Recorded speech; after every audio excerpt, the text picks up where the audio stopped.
2.5 महीना इससे ज्यादा नहीं लेगा, बाबा कार्य सफल कर ही देगा। विश्वास रखकर शिव। एक बात श्रेष्ठता में कही गई है, सांप के फन में जहर होता है। बोलो सही है कि गलत है? मधुमक्खी के डंक में जहर होता है। सही है? बिच्छू की पूंछ में जहर होता है।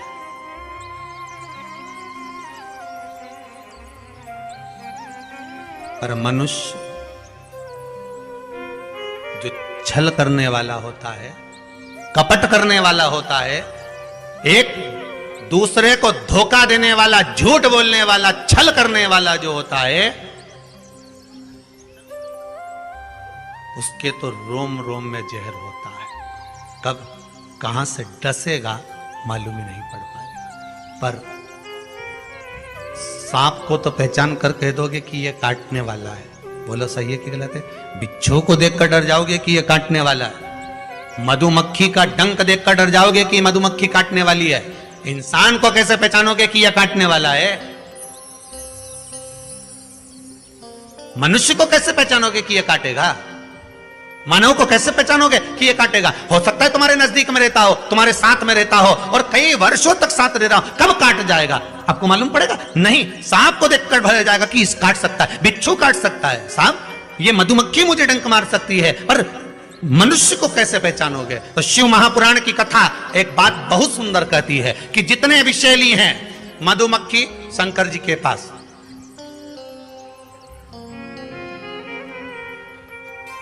शिव जी का नाम एक धूमवान है। क्या नाम है? धूमवान। माता पार्वती का नाम एक धूमावती, जिनके पास में मधुमक्खी ढेर, पूरे शरीर के आसपास में मधुमक्खी है धूमावती के। शिव जी के गले में सर्प, वो भी विषैला, कानों में बिच्छू, वो भी विषैला। हम कैसे पहचानेंगे कि ये व्यक्ति विषैला है, ये हमको धोखा देगा, ये कपट करेगा, ये छल करेगा, ये झूठ बोलेगा, ये प्रपंच करेगा? कैसे पहचानेंगे? शिव महापुराण की कथा कहती है हमें पहचानना नहीं है। सांप डसेगा, ये उसका काम है। मधुमक्खी काटेगी, डंक मारेगी, ये उसका काम है। बिच्छू डंक मारेगा, ये उसका काम है। और मनुष्य हमको छलेगा, झूठ बोलेगा, कपट करेगा, हमारे साथ धोखा करेगा, ये उसका काम है। पर एक बात याद रखना, सांप का जहर उतारने वाले का नंबर अपने पास रख लो। काटेगा तुरंत उसके पास पहुंच जाना, फोन लगा के मैं आ रहा हूं, काट खाया। बिच्छू काटे, बिच्छू वाले का नंबर अपने पास रख लो, जैसे ही काटे तुरंत उसके पास पहुंच जाओ। मधुमक्खी काटे तुरंत उसके पास पहुंच जाओ। उसी तरह मनुष्य जब काटे तो श्री शिवाय नमस्तुभ्यम मंत्र याद रखना, बस जहर उतर जाए।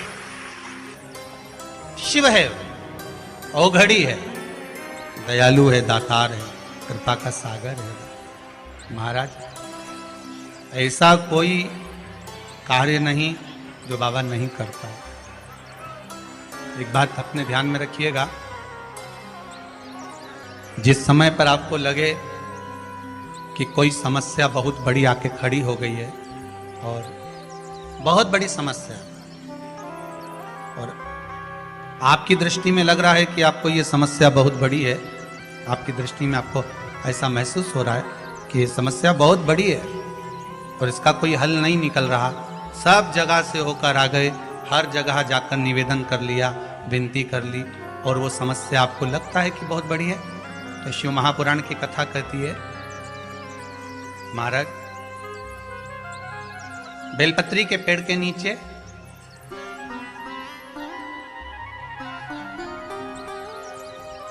एक छोटा सा शिवलिंग का निर्माण करो। काय का निर्माण करना है? शिवलिंग। अब बेलपत्री के पेड़ के नीचे आप अगर सोचो कि भाई मैं ब्राह्मण हूं, सफेद मिट्टी का शिवलिंग बनाना है, क्षत्रिय हूं, लाल मिट्टी का शिवलिंग बनाना है, या वैश्य हूं, पीली मिट्टी का शिवलिंग बनाना है, या शूद्र हूं तो काली मिट्टी का शिवलिंग का निर्माण करना है।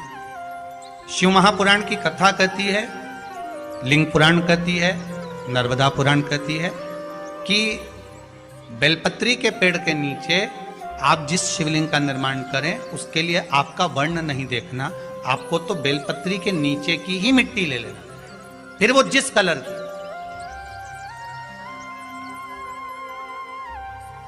हाँ, अगर आप घर में शिवलिंग का निर्माण कर रहे हो तो आपको वर्ण देखकर मिट्टी लेना है कि हम ब्राह्मण है तो सफेद मिट्टी का शिवलिंग बना ले, वैश्य है पीली मिट्टी का बना ले, क्षत्रिय है लाल मिट्टी का बना ले, शूद्र है तो काली मिट्टी का बना ले। पर अगर कोई समस्या बड़ी विकट है और आपको लगता है कि इसका कोई हल नजर नहीं आ रहा, इसका कोई हल ही नहीं दिख रहा है, और ऐसा लग रहा है कि ये उलझते जा रही है गुत्थी, अब सुलझना नहीं है, अब उलझते गए और लगे कि अब ये सुलझना नहीं है, और अब ये कोई, हमने जितनों को बोला कोई नहीं सुलझा सका, हमने बहुत सोर्स फोर्स सब लगा लिया, तब एक बेलपत्री के पेड़ के नीचे या तो सोमवार को या सोमवार की अष्टमी पड़े उस दिन या फिर प्रदोष के दिन, प्रदोष काल में, प्रदोष काल शिवलिंग का निर्माण करो। और महाराज 5 सफेद फूल, थोड़ी सी काली तिल, एक यज्ञोपवीत, पंचामृत स्नान कराने के बाद बाबा को समर्पित कर कर, बाबा से निवेदन कर कर, घी का दिया लगाकर विनती कर कर, उस शिवलिंग से निवेदन कर कर बाबा को अर्ध परिक्रमा देना है बेलपत्री। कितनी परिक्रमा देना है? आधी परिक्रमा बेलपत्री की। आधी परिक्रमा कैसे? जैसे शिवलिंग का निर्माण आपने यहां करा तो सामने बैठकर अगर आप उठे हो तो आधा बेलपत्र के पीछे जाना और वापस लौट कर आ जाना, पूर्ण परिक्रमा नहीं, अर्ध परिक्रमा कर कर शिवलिंग को नमन कर कर, दीप जब ठंडा हो जाए शिवलिंग को उठाकर निवेदन कर कर विश्राम कर दीजिए। उस कार्य को बोलकर शिवलिंग को जल में विसर्जन करना। कौन सा कार्य? जो सब दूर से आप हार गए और लगा कि अब इसके सिवाय कोई सार तत्व नहीं है, तब करना ये उपाय, तब करना इस उपाय। बाबा से निवेदन कर कर आओ। मुझे विश्वास है ज्यादा से ज्यादा अगर समय मेरे बाबा ने लिया ना तो 2 महीना, 1.5 महीना, 2.5 महीना, इससे ज्यादा नहीं लेगा। बाबा कार्य सफल कर ही देगा। विश्वास रखकर शिव की आराधना कर, करुणा सागर शंकर, विश्वास रखकर आपने अगर भाव प्रकट कर, कोई भी उपाय आप कर रहे हैं उसमें आपकी विश्वासता होना चाहिए, उसमें आपका भरोसा होना चाहिए, उसमें आपकी दृढ़ता होना चाहिए।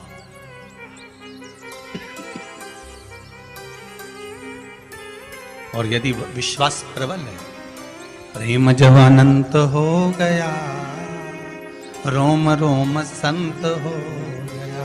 विश्वास जब दृढ़ होता है तब भगवान मिलता जरूर। आपका भरोसा अगर दृढ़ है। शिव महापुराण में वृंदा का चरित्र आता है। जलंधर पे जब प्राण छूटते हैं, वृंदा जब रोती है, भगवान से कहती है कि आपने मेरा सात्वित्व डिगा दिया और मैंने आप पर विश्वास करा था। भगवान विष्णु ने कहा था कि वृंदा के पति को मारना है, तो शंकर भगवान कहते हैं शिव महापुराण में, मैं वृंदा के पति को नहीं मार सकता क्योंकि वो सात्वित्ववान है, उसकी सात्वित्वता की प्रखरता है।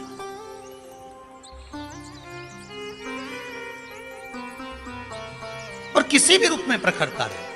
अगर आपकी दृढ़ता, आपका विश्वास अगर प्रबल है तो दुनिया में कौन बाल बक्का करेगा।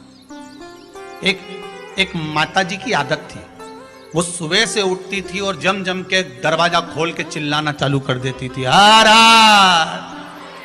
जय हो भोलेनाथ, जय हो कुबेर भंडारी, जय हो महाकाल राजा, जय हो विश्वनाथ, बड़ी कृपा करी प्रभु आपने, बड़ी कृपा करी। खूब चिल्ला चिल्ला के बोले। आने वाले समय में वो एक माइक लिए, ऐसा माइक लिए, और उसने अपने अपने मोहल्ले में 2-3 जगह ऐसे डब्बे रखे ना, इसमें के 2-3 रख दिए घर की छत पे, और वहीं से चिल्लाए जम जम के।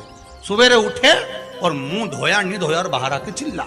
अब इसके कारण इसके पास में एक पड़ोसी रहता था, वो कभी भगवान को नहीं मानता था, इतना दुखी हो गया, इतना दुखी हो गया जिसके कारण परेशान हो गया। ये चिल्लाना चालू करे सुबह 5:30-6 बजे से। अब वो बेचारा बड़ा दुखी, किससे कहे, और वो झगड़ा करने आए तो ये लड़ने भी बैठ जाए। और लड़े कैसी? वो चिल्लाए, गालियां दे, और ये चिल्लाए वाह वाह प्रभु बड़ी कृपा करी। अब उसको और चिढ़ बैठे। बता भगवान पड़ोसी बड़ा परेशान, कभी भगवान को मानता नहीं था, अगरबत्ती नहीं लगाए, धूप बत्ती नहीं लगाए, कभी दिया नहीं लगाया, कभी भगवान के धोख नहीं लगाए, बड़ा परेशान। अब एक दिन सवेरे सवेरे इसने माइक उठाया और चिल्ला के बोली शिवरात्रि के दिन, भोलेनाथ हर हर महादेव, जय महाकाल राजा, जय विश्वनाथ, बड़ी कृपा करी प्रभु, बड़ी कृपा करी, पर आज घर में खाने का कुछ नहीं है, मैं जा रही मंदिर, भोजन भेज देना भोलेनाथ।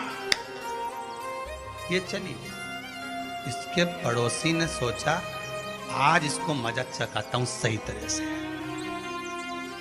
वो बाजार गया, आटा चावल दाल शक्कर घी नॉन मिर्ची सब ले आया, इसके आंगन में इसके दरवाजे पर रख दिया। ये आई, इसने अंदर गई, जो देखा तो कहा दाल चावल सब्जी राई नॉन मिर्ची सब रखा था। फिर माइक लाई उठा के, फिर चिल्लाने लगी, हर हर महादेव, वारे महादेव, जय हो मेरे महाकाल राजा, जय हो मेरे काशी विश्वनाथ, जय हो मेरे कुबेर भंडारी, बड़ी कृपा कर दी, खाने का सामान भेज दिया, बड़ी कृपा करी। इतने में पड़ोसी दौड़ कर आया, मूर्खों जैसी बात मत कर, कोई भगवान भगवान नहीं आया, वो तो मैं ला कर रखा, वो तो मैंने ला के रखा, तू तो भगवान से कह के गई थी, कहां का भगवान आ गया। इतने में इसने फिर माइक उठाया, हर हर महादेव, जय हो महाकाल राजा की, जय हो काशी विश्वनाथ की, जा खोलने से भी दान करवा दिया।